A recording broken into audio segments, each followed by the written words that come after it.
नमस्कार दोस्तों, VK knowledge electrical में आप सभी का स्वागत है। वैकेंसी न्यूज़ अपडेट लेकर हम एक बार फिर उपस्थित हैं। दोस्तों, ये वैकेंसी नेशनल फर्टिलाइजर लिमिटेड की है, एनएफएल की वैकेंसी है, जिसकी एक कंपनी है आरएफसीएल। तो उसमें ये वैकेंसी की जानी है। वैसे तो ये न्यूज़ पुरानी है, 4-5 दिन हो चुके हैं, तो हो सकता है आपके पास ये नोटिफिकेशन पहुंच गया हो। यदि आपने अभी तक इस नोटिफिकेशन को नहीं देखा तो वीडियो को लास्ट तक ज़रूर देखें। यदि नोटिफिकेशन देख चुके हो तो वीडियो को स्किप कर सकते हो। चलिए दोस्तों, शुरू करते हैं वैकेंसी डिटेल के बारे में। सबसे पहले बात बताएं कि यह आईटीआई होल्डर्स के लिए है, जिनको साथ में पे कमीशन के अनुसार लेवल 2 में रखा जाएगा। तो लेवल 2 एक अच्छा वेतन होता है, कहीं कोई दिक्कत नहीं होगी। एनएफएल क्या है, इसके बारे में आप ज़्यादा डिटेल से नेट पर सर्च कर सकते हैं। बड़े तौर पर मैं आपको बताऊं तो ये केंद्र सरकार के पब्लिक सेक्टर अंडरटेकिंग में आता है, यानी पीएसयू कहलाता है। तो एक तरह से भारत सरकार की ही वैकेंसी हो गई, एक तरह से केंद्र सरकार की हो गई। हालांकि मिनी रत्न में आती है और 3-4 कंपनी का जॉइंट वेंचर है ये, लेकिन वैकेंसी अच्छी है। अगर सिलेक्शन होता है तो आपको ज्वाइन करना चाहिए, कहीं कोई इसमें डाउट नहीं है। कुल मिलाकर के फ़ायदे वाली वैकेंसी है। नो डाउट कि आपको वो सभी बेनिफिट मिलेंगे जो एक केंद्र सरकार की जॉब में आपको मिलते हैं। देखिए, वैकेंसी डिटेल के बारे में बात करते हैं। आईटीआई होल्डर्स के लिए है और लगभग सभी ट्रेड के लिए है। Electrician, fitter, diesel mechanic, COPA, electronics, लगभग इन 5 ट्रेड के लिए तो है ही। इंस्ट्रूमेंटेशन का भी है, और मैकेनिक रिपेयर जो है हेवी व्हीकल्स वाला, उनके लिए भी है। ठीक है।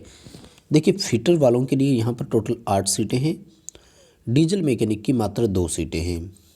वहीं अगर mechanic repair maintenance heavy vehicle की बात की जाए तो 1 है।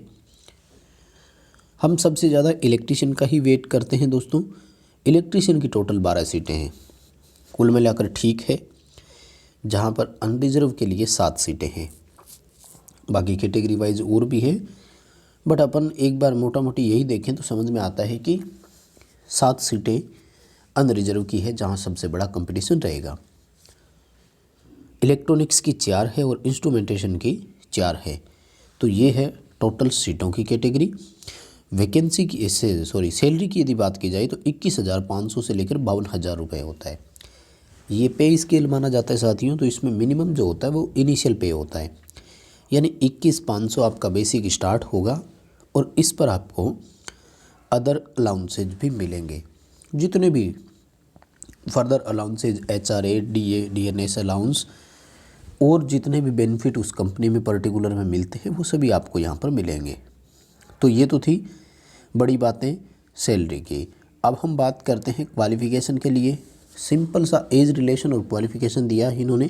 18 से 30 वर्ष की आयु, और ये मैंने पहले भी कई बार बताया है, अनरिजर्व कैटेगरी के लिए होता है। ईडब्ल्यूएस के लिए भी होगा, अनरिजर्व कैटेगरी के लिए है। बाकी जितने भी कैटेगरीज है उनके लिए एज पर रिलेशन छूट भी मिलेगा। और 10+ आईटीआई इसमें क्वालिफ़िकेशन रखा गया है। Fitter, diesel mechanic, mechanic RAC heavy vehicle वाला, और इलेक्ट्रीशियन, इलेक्ट्रॉनिक मैकेनिक और इंस्ट्रूमेंटेशन मैकेनिक, इन ट्रेड से आप अप्लाई कर सकते हैं। 30 नवंबर 2020 के अनुसार आपकी एज की गणना की जाएगी। और असेंशियल क्वालिफ़िकेशन और क्या रखा गया है इसमें कि आईटीआई जो है वो 45% अदर कैटेगरीज़ के लिए, और अनरिजर्व कैटेगरी जो है उनके लिए 50% से आप क्वालिफाइड होने चाहिए। पार्ट टाइम यदि आपका आईटीआई है तो वो नहीं चलेगा, यानी डिस्टेंस एजुकेशन आपने ले रखा है तो वो इसमें एक्सेप्टेबल नहीं होगा। और रिजर्वेशन जो है तो वो एज पर रिजर्वेशन रूल जो भी है आपको यहाँ पर छूट मिलेगा। एक बड़ा मैटर एप्लीकेशन फ़ीस का रहता है, तो वो भी आपको बता दें। जनरल, ओबीसी और ईडब्ल्यूएस के लिए 200 रुपये का फ़ीस है। अदर जितनी भी कैटेगरी है उनको फीस से मुक्त रखा गया है, यानी बाकी को पे करने की ज़रूरत नहीं है। जनरल, ओबीसी और ईडब्ल्यूएस को ₹200 प्लस बैंक चार्जेज जो भी होता है वो आपको पे करना होगा। हालांकि आप नेट बैंकिंग या क्रेडिट डेबिट कार्ड के थ्रू भी पेमेंट कर सकते हैं, तो हो सकता है कि इस दौरान आपका कोई प्रोसेसिंग फ़ीस ना लगे। दोस्तों बात करते हैं सिलेक्शन प्रोसेस की। सिलेक्शन प्रोसेस के लिए सबसे पहले CBT, उसके बाद में स्किल टेस्ट होगा। CBT का जो वेटेज है वो 80% लिया जाएगा, स्किल टेस्ट का वेटेज जो है वो 20% लिया जाएगा। हालांकि इन दोनों में ही कैंडिडेट को 50% नंबर लाने ज़रूरी होंगे, यानी 50% आपको क्वालिफाइंग मार्क है यहाँ पर वो हासिल करना ज़रूरी होगा। वहीं यदि बात की जाए स्किल टेस्ट के लिए, तो पहले रिटन एग्ज़ाम होगा जो ऑनलाइन यानी CBT है, उसमें 5 गुना बुलाए जाएंगे, 1:5 का रेशियो रहेगा, स्किल टेस्ट के लिए बुलाया जाएगा। स्किल टेस्ट को यदि आप 50% मार्क्स लाते हैं और क्वालिफाई कर जाते हैं तो फाइनल मेरिट बनेगा, जहां ऑनलाइन जो एग्ज़ाम हुआ उसके 80% और स्किल टेस्ट का 20% नंबर रखे जाएंगे। रिटन एग्ज़ाम का जो सिलेबस है वो आपके सामने स्क्रीन पर है। पेपर ऑनलाइन होगा, हिंदी और इंग्लिश दोनों में होगा। 2 घंटे का टाइम यानी 120 मिनट का समय मिलेगा, जहां 150 क्वेश्चन होंगे, यानी लगभग आपको 48 सेकंड एक क्वेश्चन के लिए मिलेंगे। यहाँ पर 100 क्वेश्चन जो है वो ट्रेड से रिलेटेड होंगे और 50 क्वेश्चन जो है आपके वो जनरल इंग्लिश और reasoning, general knowledge, quantitative aptitude इनसे रिलेटेड होंगे, यानी 100 क्वेश्चन टेक्निकल के और 50 क्वेश्चन नॉन टेक्निकल के होंगे। मात्र 120 मिनट का समय आपको मिलेगा, टाइम थोड़ा सा कम है, पेपर को अच्छा सा अटेंड आपको करना पड़ेगा। 1 नंबर का 1 होगा, यानी टोटल पेपर जो है वो 150 नंबर का होगा, 150 का, और कोई किसी प्रकार की नेगेटिव मार्किंग नहीं है, ये भी आप ध्यान रखें। इसलिए पेपर को अच्छे से और कम्प्लीटली आप अटेंड कर सकते हैं। 150 नंबर का होगा, कोई नेगेटिव मार्किंग यहाँ पर नहीं है। पेपर हिंदी इंग्लिश दोनों में होगा। चलिए बात करते हैं क्रूशियल डेट के बारे में। तो ऑनलाइन एप्लीकेशन जो है वो 23 दिसंबर से स्टार्ट हो चुके हैं। 12 जनवरी 2021 इसके लिए लास्ट डेट रहेगा। आप ऑफिशियल वेबसाइट पर जाकर के इस PDF नोटिफिकेशन को डाउनलोड करें, पूरा PDF इंस्ट्रक्शंस आप पढ़ें, उसके बाद फॉर्म को अप्लाई करें।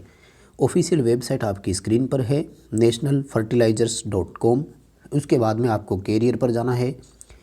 कैरियर पर क्लिक करने के बाद आपको रिक्रूटमेंट इन RFCL पर क्लिक करना है। उसके बाद में रिक्रूटमेंट फॉर ITI होल्डर 2020, इस पर जब आप क्लिक करेंगे तो कंप्लीट आपको ऑनलाइन एप्लीकेशन के लिए भी ऑप्शन मिल जाएंगे। पूरा PDF नोटिफिकेशन आप ज़रूर डाउनलोड करें, पूरा अच्छी तरह से इसको पढ़ने के बाद ही फॉर्म अप्लाई करें। हालांकि 12 सीटें हैं, क्रूशियल टाइम है दोस्तों, पेंडेमिक चल रहा है, ऐसी सिचुएशन में इतनी ही सीटें आती है, इसलिए मेरा मानना है फॉर्म को अप्लाई आप ज़रूर करें। एग्ज़ाम सेंटर आएंगे दोस्तों, इसके वो भी मैं बताऊँ आपको। एक बड़ी बात रह गई अपनी, जो एग्ज़ाम सेंटर आएंगे ना, वो पहले तो जयपुर का ऑप्शन था, इसमें नहीं दिया, पता नहीं कैसे। देखिए हैदराबाद आएगा, और ये पेड़ापल्ली और कृष्णानगर, बेंगलुरु, अमरावती, कुर्नूल, विशाखापट्टनम, चेन्नई और दिल्ली, NCR, लखनऊ, भोपाल, भुवनेश्वर, रांची, विजयवाड़ा। ये स्क्रीन पर आप जो देख रहे हैं ये इतने आपके एग्ज़ाम सेंटर रहेंगे। दोस्तों वीडियो पसंद आया तो लाइक ज़रूर कर देना, आगे भी अपने दोस्तों को शेयर ज़रूर कर देना। चैनल पर नए हो तो सब्सक्राइब ज़रूर कर लें। इसी तरह के न्यूज़ नोटिफिकेशन पाने के लिए बेल आइकन को भी प्रेस करके ज़रूर रखें।